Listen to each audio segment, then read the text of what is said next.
m'appelle Nziengi Prince. Je suis nouvellement converti à l'islam.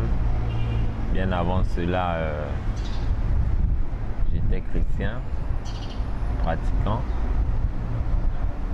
Je suis passé notamment par un séminaire, un endroit où on forme les futurs prêtres.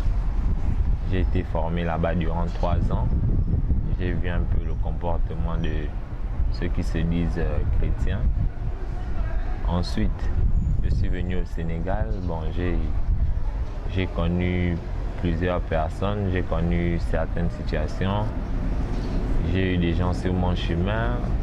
J'ai entendu parler de l'islam. Bon, j'ai réfléchi et tout. Après plusieurs réflexions, je me suis décidé seul un bon jour. Je n'ai consulté personne, ça a été une décision personnelle.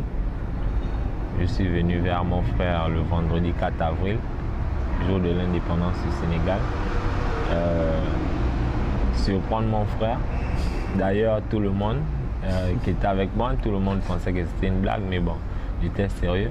Ce qui m'a poussé à me convertir et à être musulman, c'est d'abord parce qu'en approfondissant mes recherches, je me suis rendu compte que les musulmans ne nient pas l'existence de Jésus-Christ qui est dans le christianisme.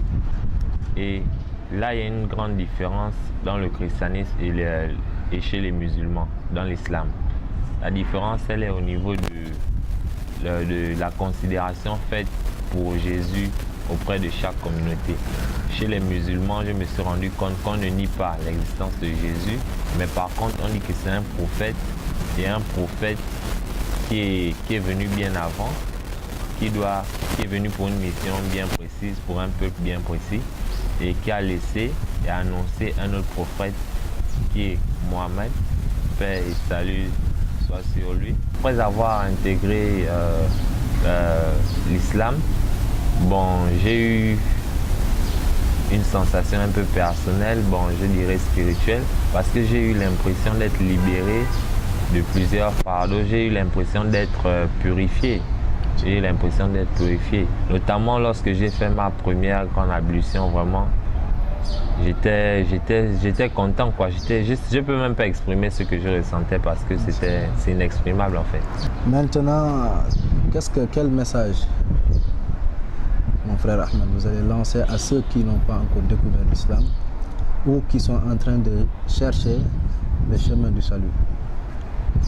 À tous mes frères qui ne sont pas encore musulmans et qui sont encore dans la vie, bon, qui ne savent pas quel Dieu véritablement adorer, je lance un message simple, c'est que avant de juger une religion, il faut d'abord au préalable faire des recherches afin de pouvoir mieux connaître les choses. On ne peut pas venir juger une religion à cause de ses pratiquants, ses membres. Non, on ne juge pas l'islam parce que les musulmans, certains musulmans appliquent, je sais pas, certaines lois qui ne sont même pas prescrites par le Coran. Donc, à tout cela, je vous dis de faire des bonnes recherches et de pouvoir avoir un esprit, demander à Dieu de vous montrer la vérité, quoi. Parce que, Inch'Allah, je crois que l'islam est la meilleure religion et celui qui vit dans l'islam aura la prospérité toute sa vie, quoi.